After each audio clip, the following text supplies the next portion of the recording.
noise. All right. Welcome, everyone. My name is Laura Hopkins. I am the EIR Rec at the University of Texas at Arlington. And I am here today to train you or to show you the training presentation that I give at UT Arlington to teach people how to ensure that their Word documents are accessible to those with disabilities. We are recording this session, and I will share the link as soon as I've had a chance to review the captions and make sure that they are decent. If you have a Word document that you want to know if it's accessible or not, I would encourage you to go ahead and open up Word on your computer so you can work through the document with me. I'm going to do this a little bit backwards. When I send you the checklist, make sure your document's accessible. The last thing on the checklist is check accessibility, but I'm going to start with that because I want you to know how to determine if your document is accessible or not. It may be that you already know how to make accessible documents, or you may already have best practices that make your document accessible. There's only about 8 items on the checklist, and I expect that you are probably already doing a good part of them. This is not all going to be new. Making an accessible Word document is not difficult at all. All right, it is not brain surgery. So let's get started first by looking at the 2 Word documents that I have on the display. The document on the left is not accessible. The document on the right is. Now, visually, it may appear to be accessible on both sides. So I want to show you how you figure out if this is really accessible or if it just looks accessible. First thing we're going to do, if you're on a Mac or a newer version of Windows, click on the Review button at the top, and then click the button that says Check Accessibility. If you are on an older version of Windows, you'll go to File up in the top, and then Inspect Documents, I believe it says, and at the bottom of that window, it has a Inspect Document option, and that's where you will find the Check Accessibility option. And when you click on that button, it is going to give you a report on the right-hand side of your document that tells you if you have issues or not. Was everyone able to locate the inspection result report? You were able to locate the Check Accessibility option in your version of Windows? Anybody run into an issue?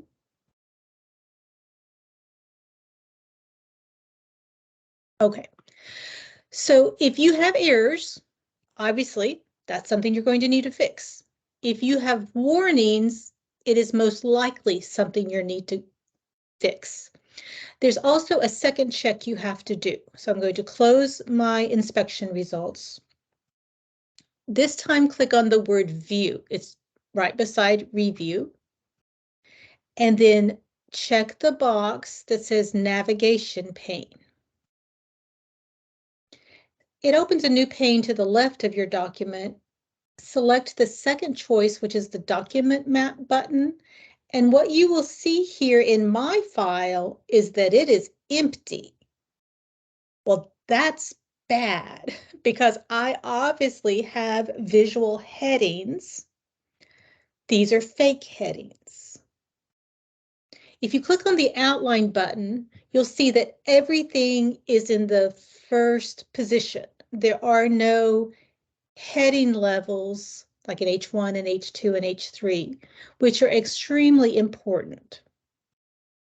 So that's how you decide, that's how you learn if your document is accessible or not. You do the Check Accessibility under Review, and then you look at the navigation pane under View. Those are the 2 checks you have to do. If you had no errors in your accessibility check, and if all of your headings showed up in your document mapping, then you're good to go. you're doing everything properly. All right, we're going to start off with item number 1 on our checklist, an accessible font. For those that have reading difficulties, like dyslexia, it is best to have a sans serif font. So sans serif means without tails. In this bad example, I am using a serif font, Times New Roman. So to make my document more accessible, I want to update that to Arial or Helvetica, something that has no tails, something that is more of a block letter. Now, Microsoft Word defaults to Calibri. Calibri is not a good choice because it's a very thin font. Even though it is somewhat of a block font, it is very thin. So I would encourage you to update your default font in Microsoft Word. Let me show you how to do that. Go to the very top menu bar and click on Format. So this is up at the top in your Word bar. The help is going to be on the end, but you're going to click on Format. And then the first choice is Font. It will bring a pop-up window. Can someone confirm for me, please, if you can see the pop-up window? I know if I don't share properly in Teams, it doesn't appear.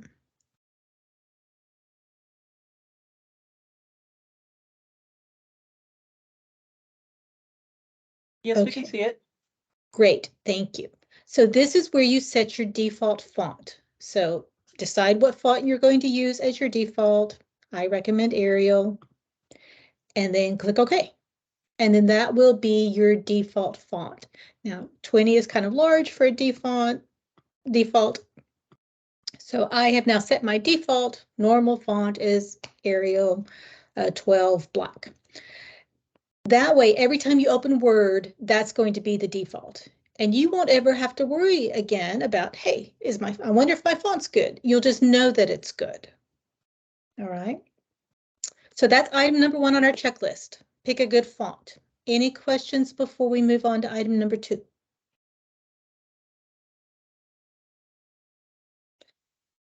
All right. Now, item number 2, this is the one that was difficult for me.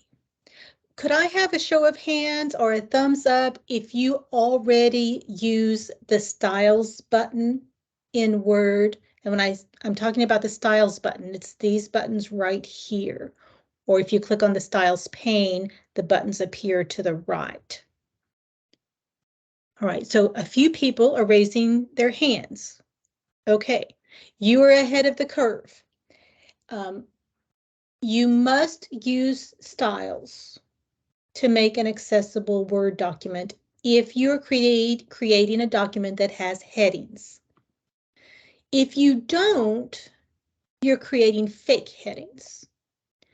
Now, let me show you why that matters. And to show you this, I'm going to pull up a PDF file as an example. All right. When you look at a paper, newspaper, or perhaps even online, your eye can go from heading to heading, right? So that you can then decide which articles you want to read. This is critical to those that use a screen reader because they are able to navigate from heading to heading and at different heading levels. If you have fake headings, meaning they look visually like a heading, but they're not really a heading, then someone with a screen reader has to read everything. They have to listen to everything to get where they want to go. And honestly, that they would give up because it's not accessible. So in Word, we create fake headings if we come over to these format buttons and pick a font and a size and a color. Maybe we underline it, maybe we make it bold. These are visual attributes only. so you have to stop using them if you want to make an accessible Word document. I believe that all of us on this call work for a state agency, which means we're required by law to be accessible. So this is me telling you, stop using these to format your text. Instead, you're going to use your style buttons. All right, let's talk about the buttons. There is a button named Title. Don't use it ever. I don't understand why, but that title button does not actually create a title tag. And so it doesn't present to the screen reader in Word as a title. And if you save this Word document as a PDF, it will not have the title tag. So pretend that the title button does not exist. If your document has a title, you're going to use the heading 1 button. Now, if you have pulled up a document you already had typed and it is visually formatted the way you want it to look, it's very easy to apply the heading styles. So I want this to be my H1, which we know is the title of our document. I want it to look just like it's typed, even though right now I can see that it is styled as normal, which means it's fake. I'm going to highlight that text. I'm going to go up and put my cursor on the H1 button and right click. And I'm going to make the first choice that says update heading 1 to match selection. So it is now an H1. You can see that when I click on this text, that H1 button lights up. I didn't have to reformat, go in and set the font and the color and the size. You can do it directly from the titles you have already created visually. So let me do that again. This time I'm going to do it for my H2.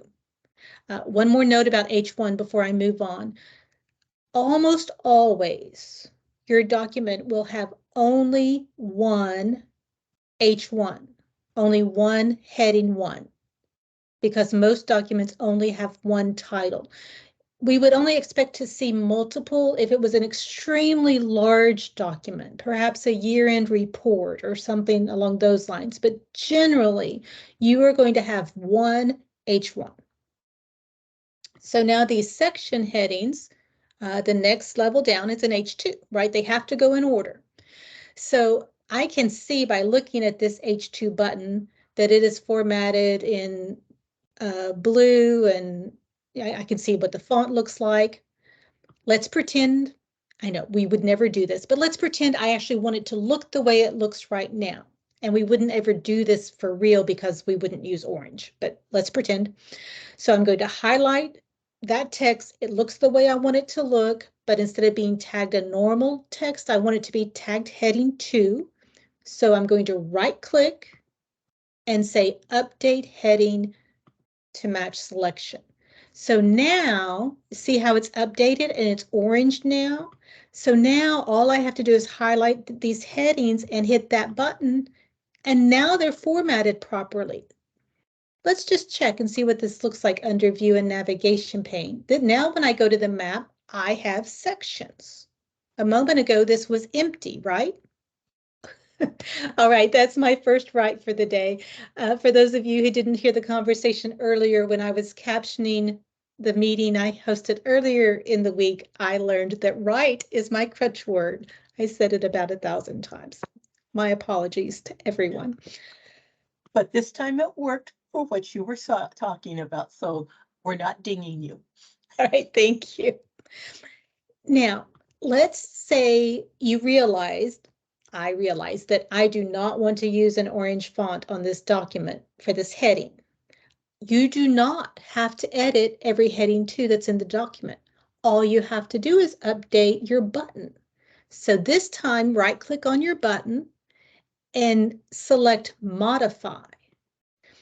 And this will modify all of the heading 3s that are in this document.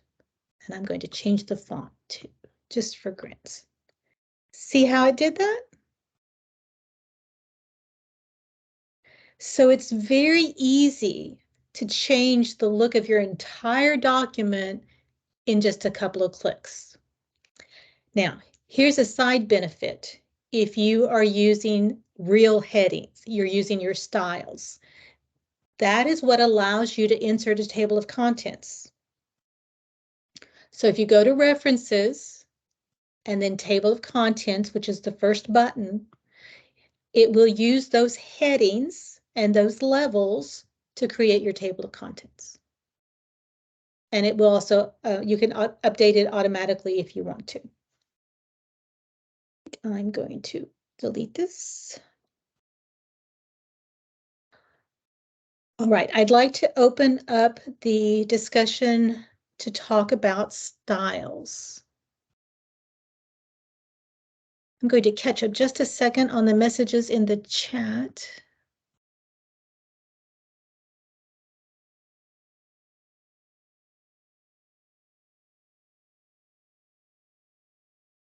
I also have a link on the checklist document to a series of videos that Section 508.gov has put out.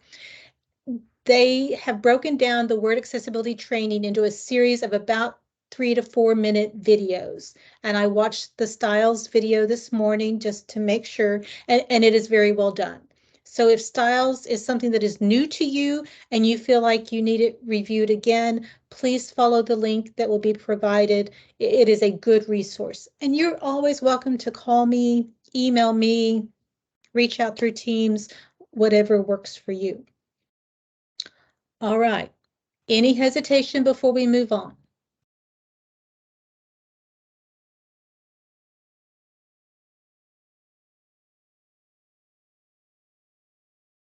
I'm going to find my checklist.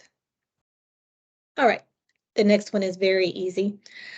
If you have a list of items, lists are accessibility friendly as long as you actually make them a list. What you see visually on this Word document is not a list. All I did was inserted a shape. All right, so it's a fake list. So I'm going to get rid of all of those little icons so that I can make it an actual list. And the way you do that is to simply highlight the text and use the bullet or list button that is up in your toolbar. So now it is an actual list. So the screen reader will say a list of 6 items, item 1, all right, which is what you want it to say. Another thing to keep in mind is you can customize what these bullets look like. There is an option to define new bullets. You can actually upload your own picture. These pictures do not have alt text on them because they are a bullet. Microsoft Word knows that it's a bullet and it's going to not interfere with accessibility. So that's a really ugly bullet. So I'm going to change it to something else. But that's it. That's it for the bullet list discussion. Is use the formatted buttons that are available to you up here in your menu bar instead of inserting shapes and making them fake lists. That's item number 3 on our checklist. How's everyone doing? I'm looking for a thumbs up or an okay. Great, thank you. All right, item number 4. This is where we're going to spend a little bit of time. Color. All right, and we touched on this a little bit earlier in the week. If you came to the intro class, there's 2 concerns about color. One, you have to ensure that you have sufficient color contrast. So when we're talking about Word, the first most important thing is to ensure that your font color and your background color have sufficient contrast. Well, how do you know? Well, there's an easy way and a more complicated way. Let's talk about easy first. If you have not changed your default color settings in Word, that you are using the defaults that came with your computer, then when you go to make your font choices, if you stay away from the first column, because you would never use gray on white anyway, but you stay on the bottom row, you will always be fine. You will not have to worry about whether or not you are meeting the WCAG AAA requirement for sufficient color contrast. Now, if you want to select a different color, not from the bottom row, but from one of these other rows, you're going to have to check it. Now, for those of us in the UT system, we have our favorite oranges, right? Oranges are very difficult to work with. Orange, yellow, red, and green, those are going to be the problem children when we're talking about colors. Sometimes people will call me and say, well, what color can I use? All right. It doesn't work that way because there's always a two-color combination. There's a font color and a background color, and it's all about the contrast. The reason this is so important is because 8.5% of adults in the US are colorblind. That's a lot, right? And if someone can't see color, you can't force them to see color. So you have to be sure that you are providing enough color contrast that the text can be detected. There are lots of free. Yeah, but to put it on, you bought a Could read, someone right? mute their microphone, please?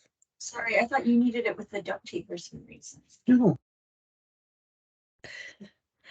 Okay. Oh, lost my train of thought. I'm so sorry. We were talking about color contrast. There's always two colors. There are lots of good free color contrast checking tools available to you. I like the one put out by a company called TGPI, which is the one I'm showing here. I like it for several reasons. One, it's free. Two, I don't have to do any math. I don't have to figure out the ratios. I don't even have to know any color code numbers. And if I figure out my color contrast is not sufficient, it will help me figure out how to get to a sufficient contrast. So let me show you how this specific tool works. It also will work on both a Mac or a Windows machine. So there's two sections. There's a foreground color section at the top and then a background color section in the middle. And then it will tell you what the ratio is and whether or not it passes WCAG 2.1. Now, legally, we're required to meet 2.0, but the contrast ratio is the same, so that's irrelevant. There is an eyedropper button. You click on the button, put it over the font you want to check, and then you can do the same thing for the background, or you can type in the words white or black. Very easy. So it tells me the ratio, and it tells me that it failed. Now remember, this is the one where I moved up to the second row on that color palette menu, and it failed. Let's try this other one over here. This one passes because I stayed on the bottom, right? Now let's say you go in and you really want this orange, but it fails.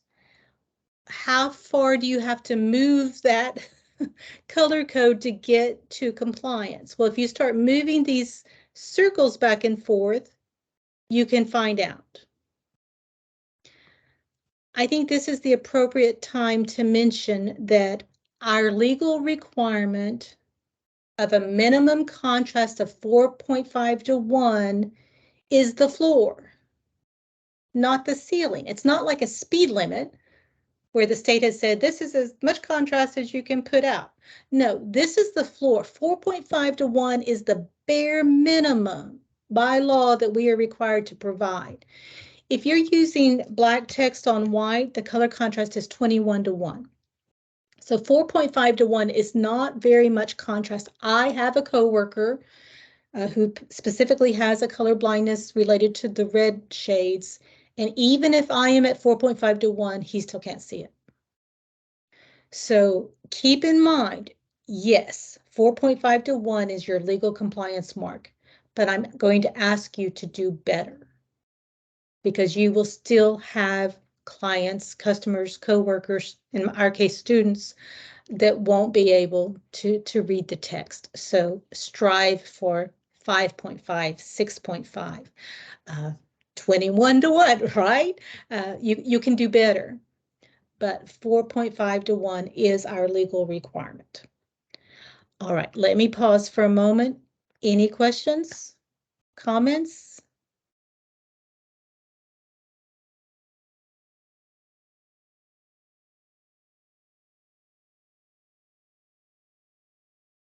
All right, the other item that we need to discuss as far as color is that we never use color as a single identifier.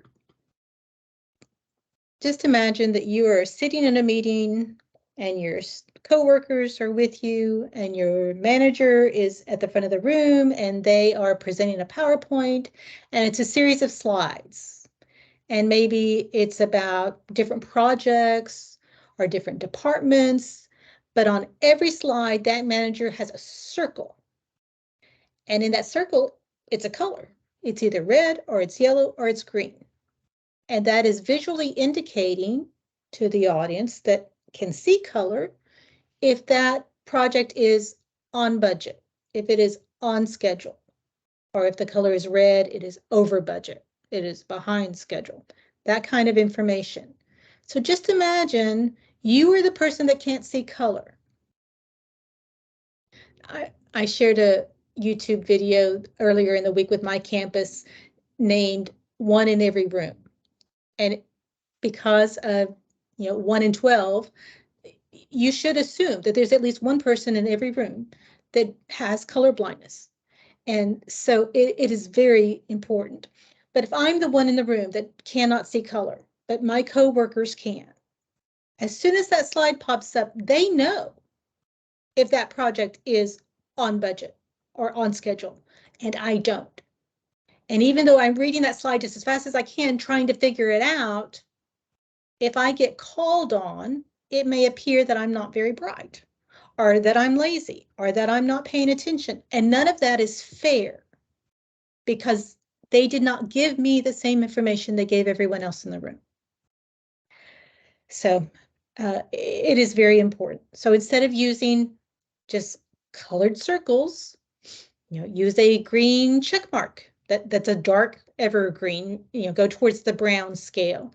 If you're doing something with yellow, it's going to have a black outline because you can't get yellow to give you sufficient contrast against white unless you go to practically brown. And then the red is going to need to go either towards the brown or towards the purple to be dark enough. And maybe it's an X instead of a circle. You can't use the same identifier and just change the color and think that you're accessible because you're not. Now, one more thing about color.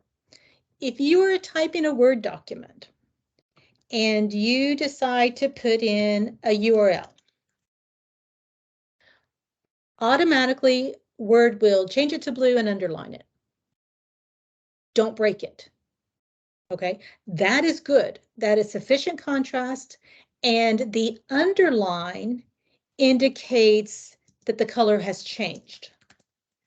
So if you are someone that does not see color, because there is not very much contrast between the default black and the blue, you may not understand that the color has changed. But the underline is your cue that, hey, this is hyperlinked text. See the underline?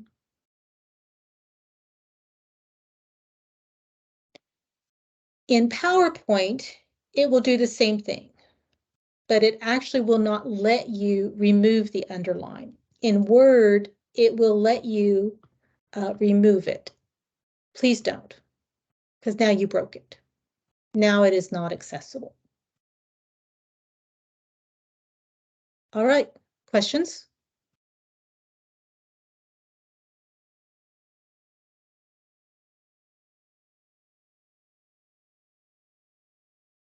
All right, so far on our checklist, we've talked about picking an accessible font, something that's blocked like Arial.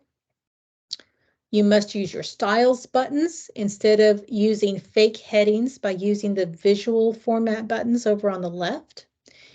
When you create lists, use your bullets button that's on your format bar.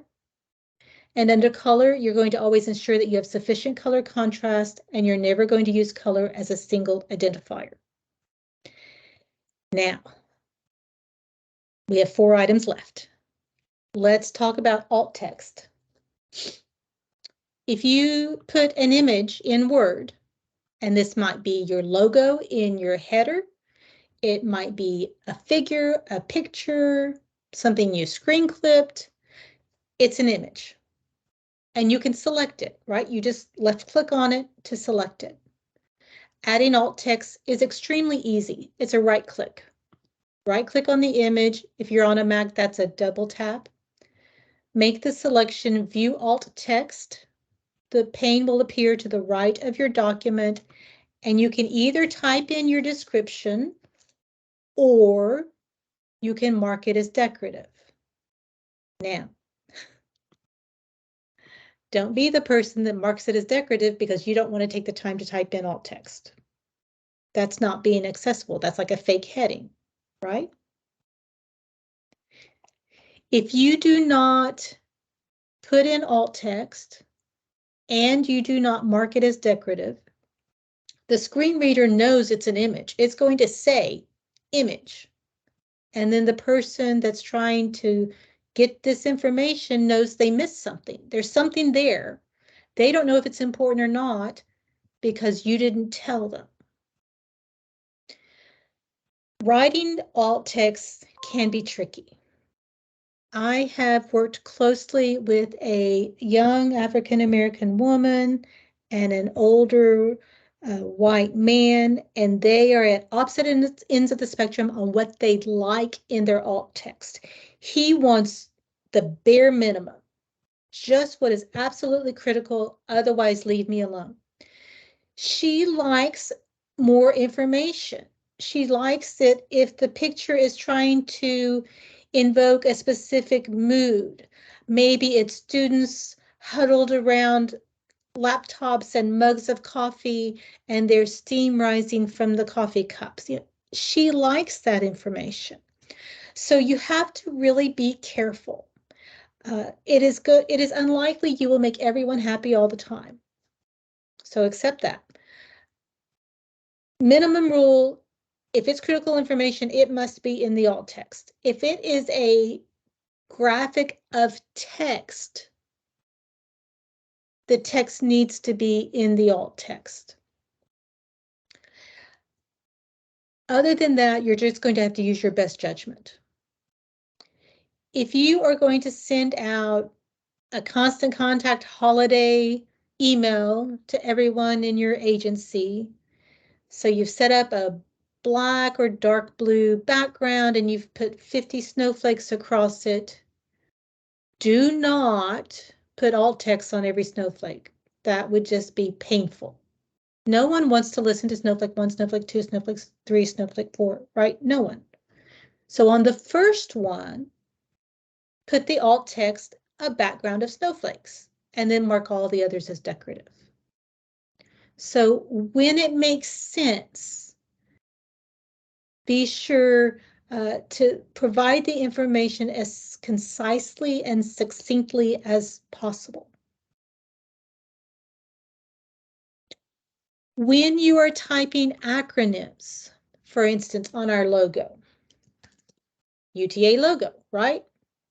No, that's bad alt text because this acronym, each letter is announced when I speak it, right? UTA, University of Texas at Arlington. A screen reader is going to read this alt text the way I typed it as UTA because I didn't put in the spaces.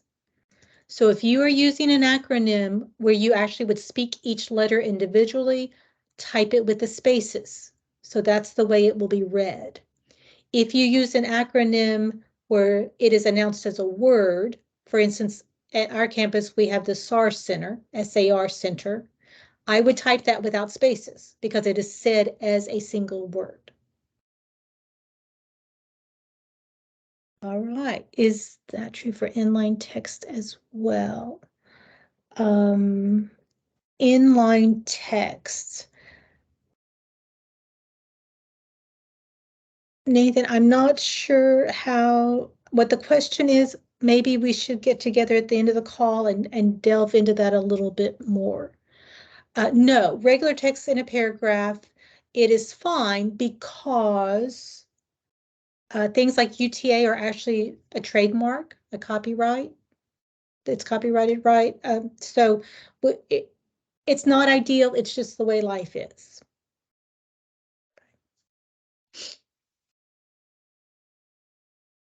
All right.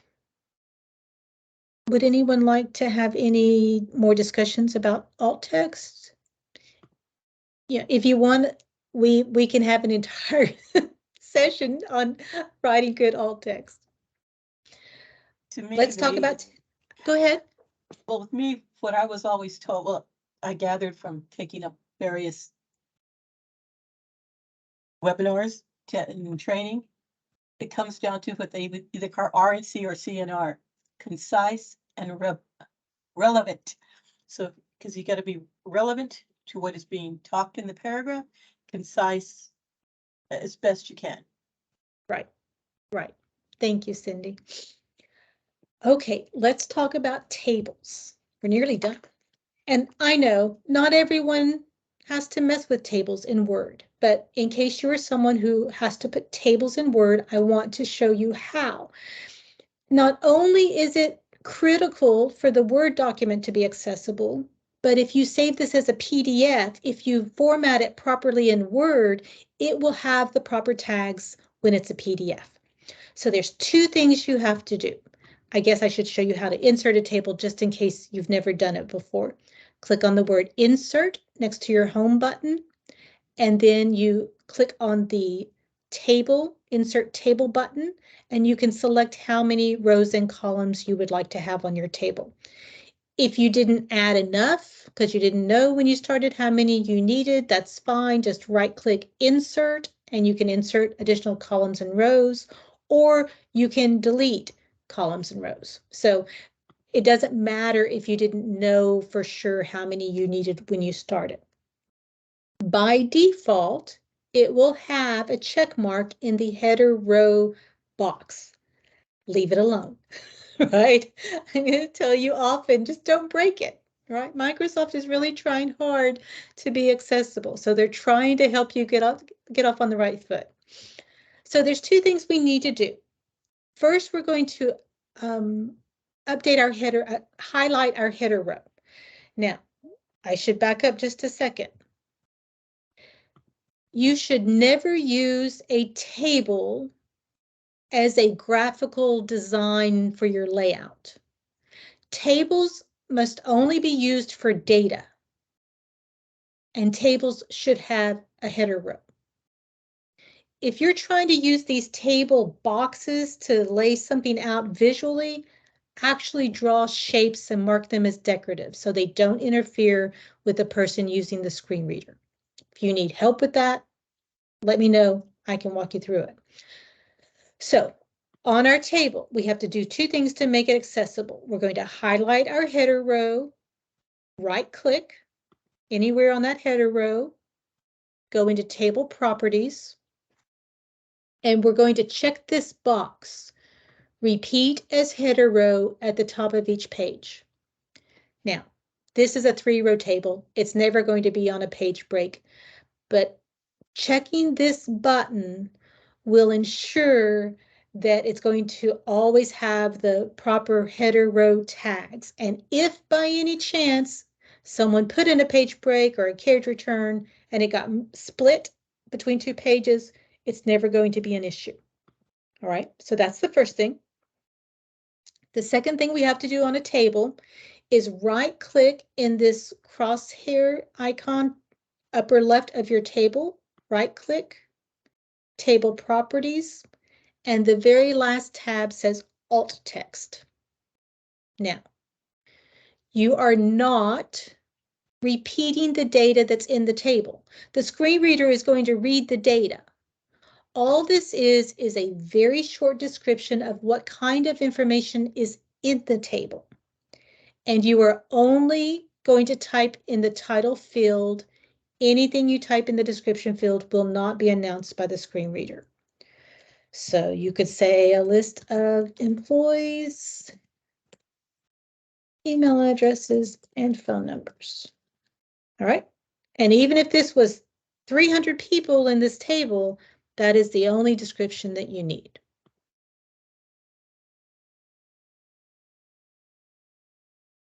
Everyone doing okay?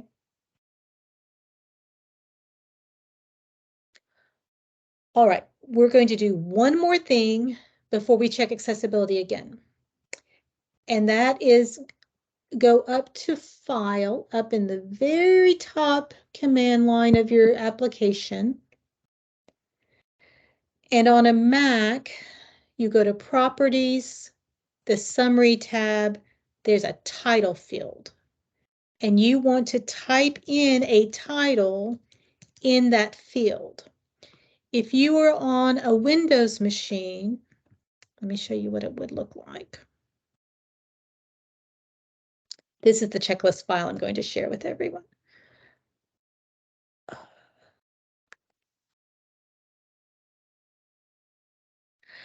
In Windows, you would go to the File tab and then click on Info.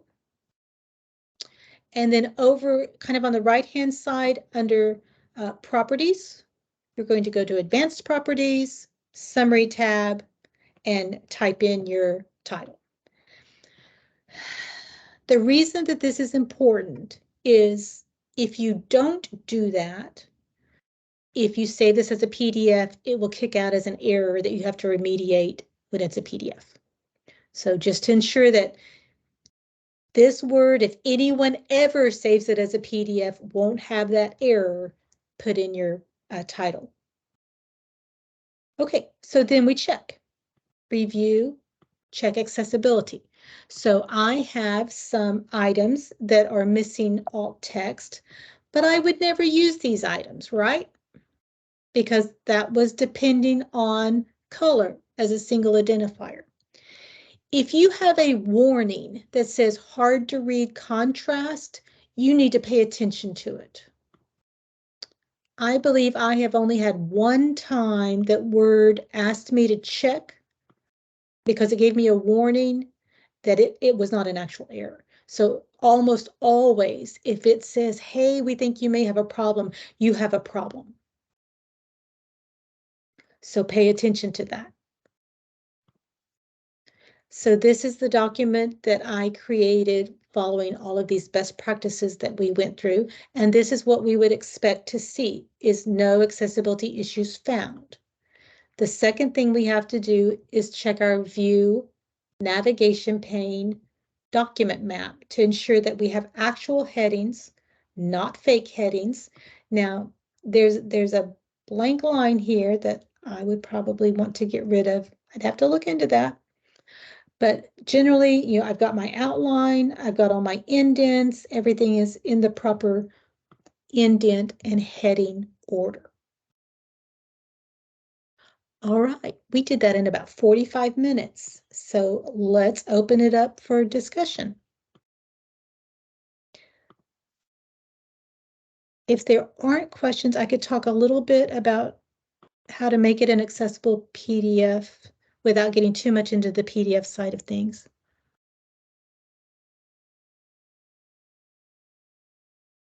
Thank you so much, Laura. The table thing has caught me before, so that's something I need to learn to do better.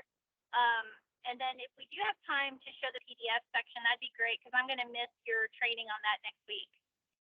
Okay, I don't have time to get into the remediation, but just talking about how to save a Word document as a PDF document. If you have no accessibility issues in your Word document, it's very easy to create it as an accessible PDF document. The kicker is, do not use this Acrobat button. If you use Acrobat Create PDF, you're going to have more issues in Acrobat that you have to remediate than if you had simply gone File, Save As, PDF. I know that makes no sense at all. It has not always been that way, but there was an update about 18 months ago that made this the case. And so this is the way you should save your PDF. Be sure it says checked for accessibility and export. And while there are things that you should check, there won't be anything that you have to remediate as long as you added your title under properties.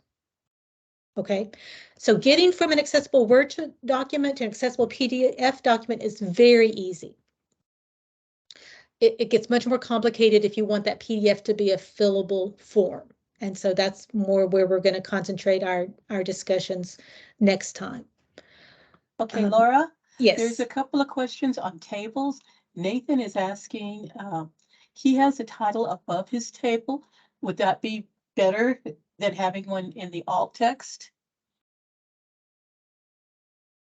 I think you needed both. Myself, I think you need both, right? I mean, you don't have to have it visually, but you must have alt text on your tables, on your images, you know, even on your hyperlinks. You just don't know, but you're already adding alt text.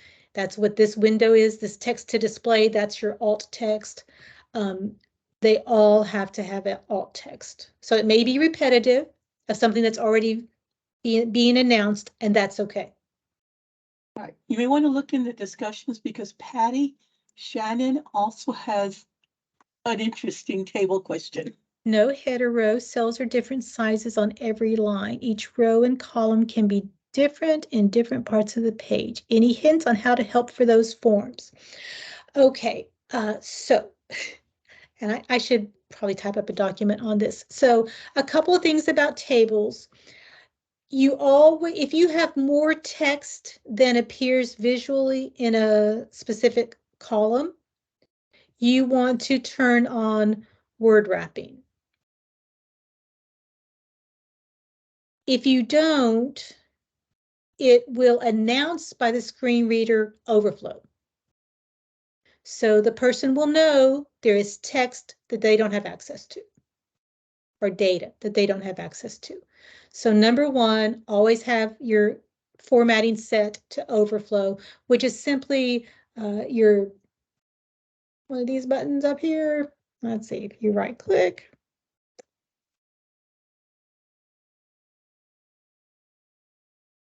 Oh, why am I having difficulty finding my button? So sorry. You should not have merged cells. And when you say cells that are different sizes, I think that must mean that you're using merged cells. Merged cells are going to be very difficult to get tagged properly as a PDF. I would encourage you to come to the PDF class or watch the recording, and I would be glad to share more resources that I have found online with you about that.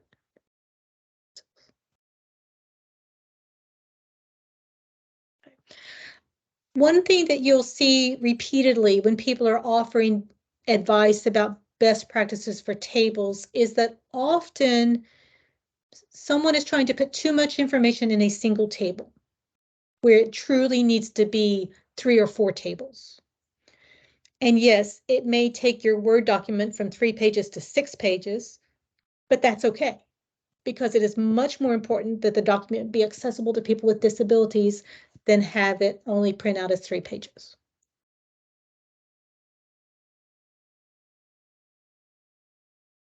Any other questions, comments, discussions? Messy forms. Okay, so if it's a form, it should not be a table. Tables cannot be used as a way to set up a form. Come to the PDF Fillable class. I will show you how to create a Word document. You lay out your form, not with a table, how to make it a PDF that is fillable and accessible. Great, great. Yes, do not use tables to try to make a form. That is never going to be accessible. So let's talk about how to do it the right way next week. All right, I'm going to go ahead and turn off the recording.